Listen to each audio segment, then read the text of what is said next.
No one understands us like us. That goes double for trans people or any minority that is misunderstood. This is a burden. It's a burden on people's health and well-being. But I'd like to talk as well about what gets called a cluster of adverse childhood experiences, namely ACE. So ACE, to say in just a few words, refers to adverse childhood experiences that can range from abuse to neglect, to stressful or traumatic events that disrupt a child's development and can have long-lasting mental and physical health consequences. Now, when it comes to CSA, that's even more of an issue. ACEs can lead to issues like chronic diseases, mental health problems, including depression and anxiety, increased risk of substance abuse, difficulty in forming healthy relationships. ACEs can also have an intergenerational effect, meaning that they can be passed down through families. And this is a term that originated in some research by the Centers for Disease Control in the United States in 1998, I believe. So, just to be clearer, adverse childhood experiences typically occur between the ages of 0 and 17. Examples include experiencing violence, abuse, or neglect, witnessing violence in the home or community, having a family member attempt or die by suicide.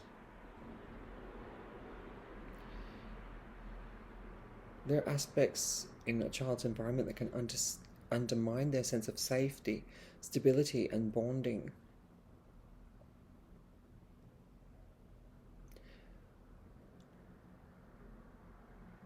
About 64% of adults in the United States reported that they had experienced at least one type of ACE before the age of 18.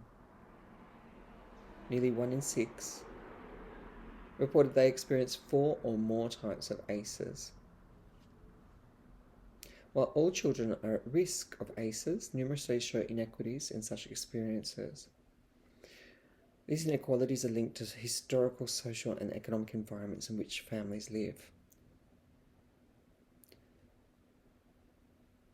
ACEs have a long-lasting effect on health and well-being, well into adulthood.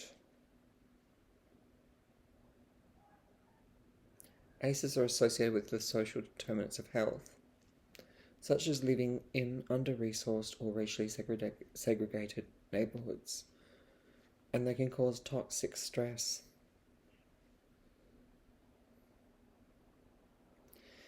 They can cause PTSD. This is basically the landscape of my childhood. And also, the effects were felt way into my adulthood, even when I felt like I was on top of it all and I was managing. The situation in my family was complex, and a short video can't span all of it, but my context was that I was one of 6 children from the same parents. My older brother died when I was 9. He himself was put through a lot of stress, as all of us were, because of witnessing domestic violence. And by that I mean pretty much on a daily basis. In spite of police interventions or attempts to deal with the justice system, it took a while for my mum to actually get herself and us to safety. And within that context as well, I was being abused, right? And this is me, a young person with an evolving sense of self, but also suffocated by that abuse, having my sense of self distorted, being blamed, being groomed. Also within that greater context of domestic violence. A lot of trauma, and some of it is also intergenerational. That's a whole other part of the story. Because I come from a context where my grandfather, who was born in British India and who descends from Eurasians, he himself had separation and adverse childhood experiences, as far as I can tell, but further up the family line as well. Children, that is, of native mothers with an Irish father, were removed and placed in an orphanage. The trauma in my family line comes down through the generations and is linked to the experience of colonialism and displacement and diaspora. These are hard topics to talk about, but talk about them we must. And I felt it very keenly. My body is like a concentration of all those different intergenerational and lived traumas, forms of violence and abuse. And being a survivor in that context has been extremely hard. I've done years of eye movement reprocessing, desensitization and reprocessing therapy. I always forget what EMDR means, with a very good therapist who happens also to be Indian. So she gets some of the intergenerational stuff when I tell these parts of the story, and she gets how the abuse and distortion around my gender identity made the trauma around and dealing with being trans and being able to come out a lot harder. Not being able to be safe in the family home, safe in your body. These are definite themes in terms of trauma. When I started this therapy, I was actually diagnosed with complex PTSD. It came off the back of years of intensive care for my mother. And I was good at it, but I exposed myself to a lot of limit experiences, crisis, constant crisis, throwing myself into that space, denying what was happening for me because of the greater good of keeping my mother alive. This is something I shared with sisters, in particular with one of my sisters who also bore the brunt of these constant shocks. But we took it in our stride because we have an ability to prioritize, to compartmentalize, some would even say dissociate, because of our survival skills and tactics.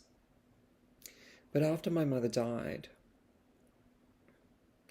the full reactivation of the trauma linked the experiences of being in those limit situations of intensive care with the early years of domestic violence, such that it's almost like a match cut. Scenes of extremity in hospitals, in trying to get emergency care for mum, juxtaposed to scenes from early childhood of seeing my mother helpless and hit. This is really tough material, but EMDR really helps you to integrate the parts that you've trapped, including in your body. And having gone through that process of reconnecting, of resolving, of reintegrating, it was then possible for me to begin the path to transition. So perhaps my story is not typical, but I do know, at least in the public domain, it's not commonly expressed. I do know that a lot of trans people come from difficult childhood experience backgrounds and also have experienced CSA.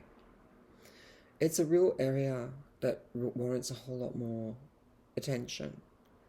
But unfortunately it's fraught because when we tell these stories, it gets assumed that our ACEs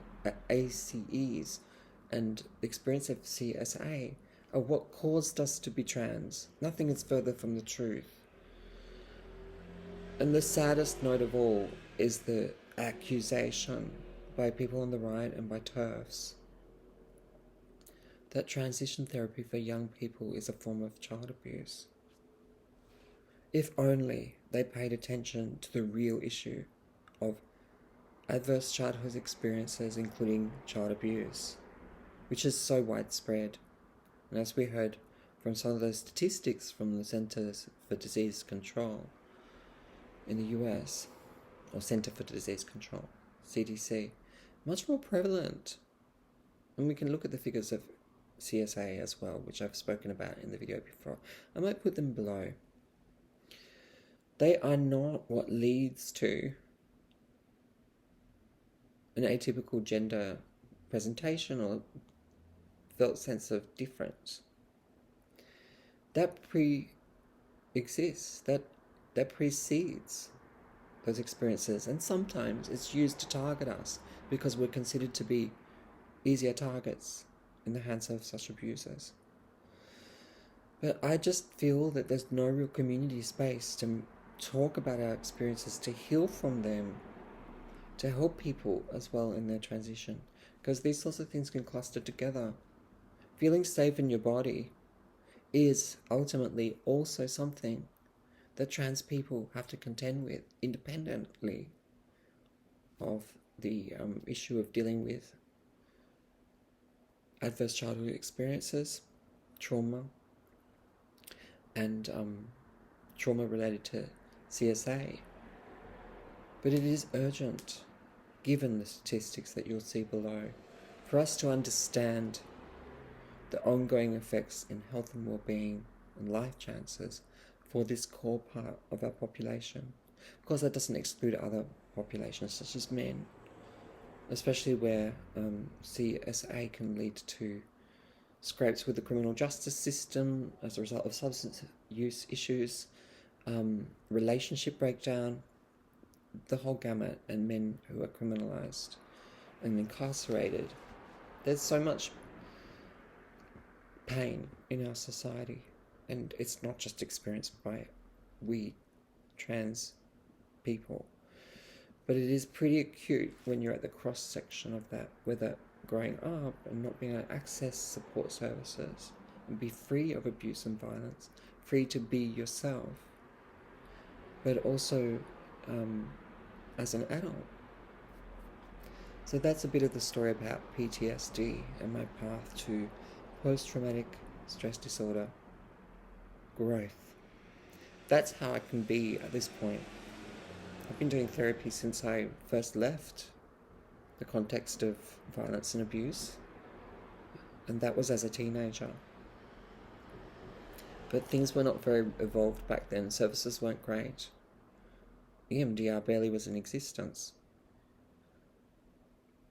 But no one understands us as we understand ourselves. No one knows us as we know ourselves.